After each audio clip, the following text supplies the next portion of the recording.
suis le père Paul Destable. Je suis né à Clermont en 1948.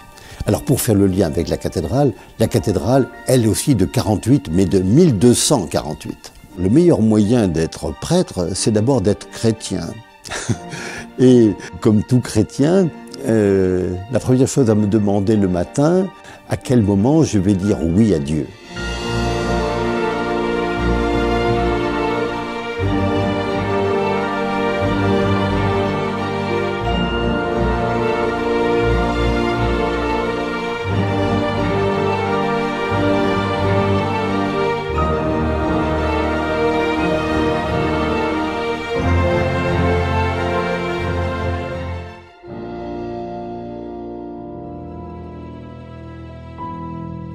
Un prêtre, on ne le sait pas, passe beaucoup de temps en entretien personnel pour préparer le baptême d'un enfant, pour un adulte qui se prépare au baptême, pour un couple qui se prépare au mariage ou pour des gens qui viennent demander un conseil spirituel. Et là, vous savez, j'ai pas la prétention d'aider comme il faudrait.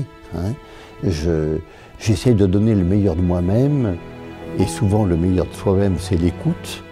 Mais je me dis après un entretien, oh là là, t'aurais dû dire ça, t'aurais pu faire ça bien mieux. Non, on n'est jamais vraiment à la hauteur. Vous savez, on travaille comme prêtre sur l'infini et l'invisible. Alors difficile de faire un bilan et un bilan positif sur de telles réalités. On est toujours en face d'une réalité qui nous dépasse.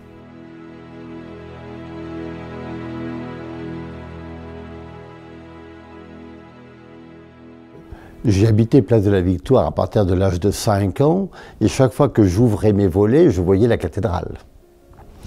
Après, j'étais enfant de chœur à la cathédrale. J'ai été ordonné à la cathédrale. Depuis 2011, je suis curé du centre-ville et quelques années après, j'ai été chargé plus spécialement de la cathédrale. Le but d'une cathédrale, c'est d'avoir des portes ouvertes.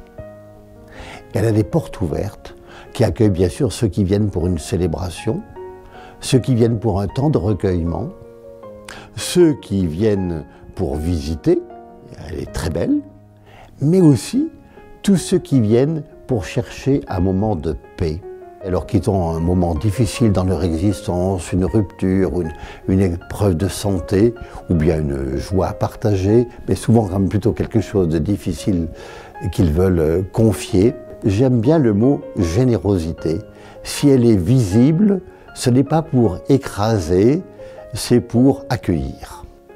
Et la vraie fidélité, c'est pas la répétition. La vraie fidélité, elle comprend aussi la créativité.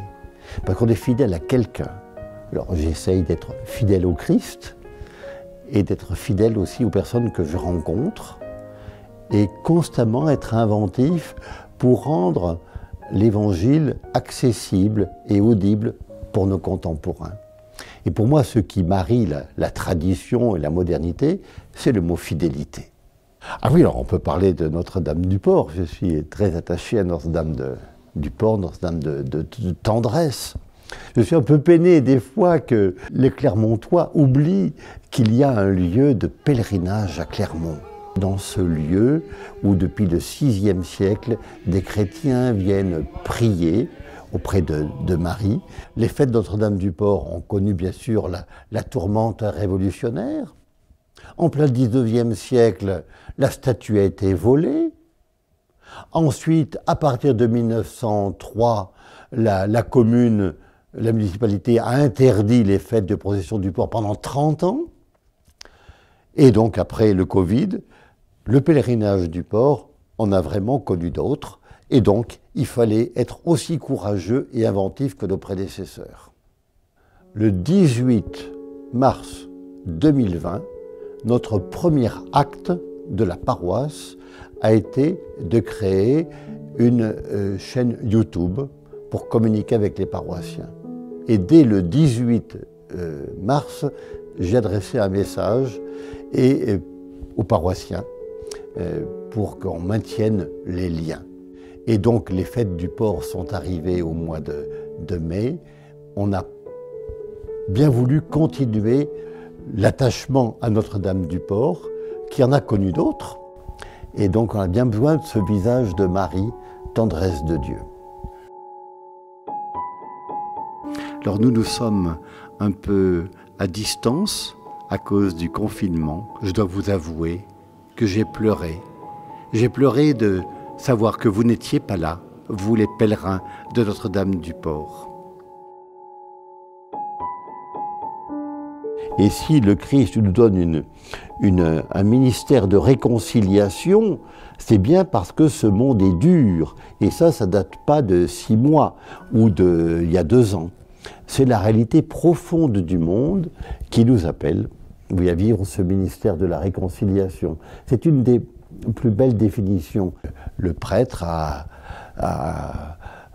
vivre de ce que vit le chrétien pour toujours en faire une occasion d'annoncer la parole de Dieu ou de faire grandir l'Église.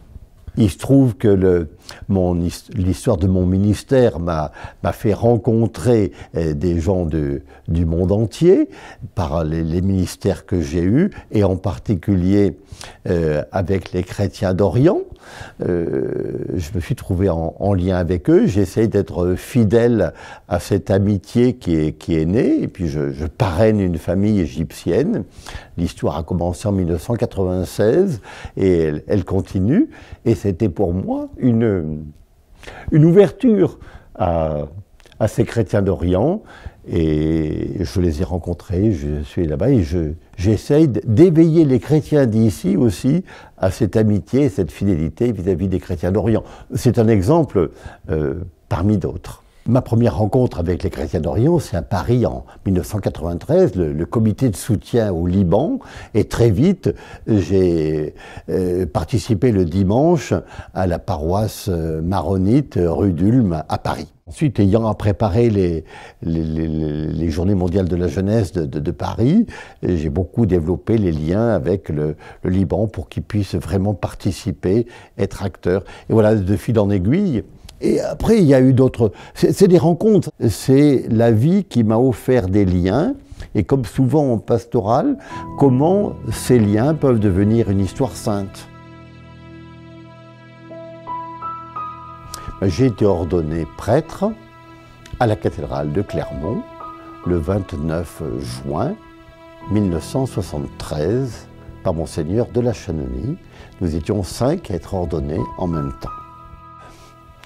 Ce que j'ai ressenti ce jour-là, c'est pas facile à dire 50 ans après, sinon que 50 ans après, je vis de la même joie que ce que j'ai vécu ce jour-là.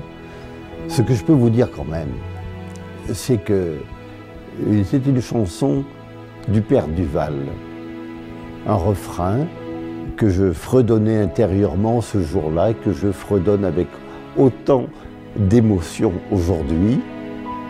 Seigneur, mon ami, tu m'as pris par la main, j'irai avec toi sans effroi jusqu'au bout du chemin.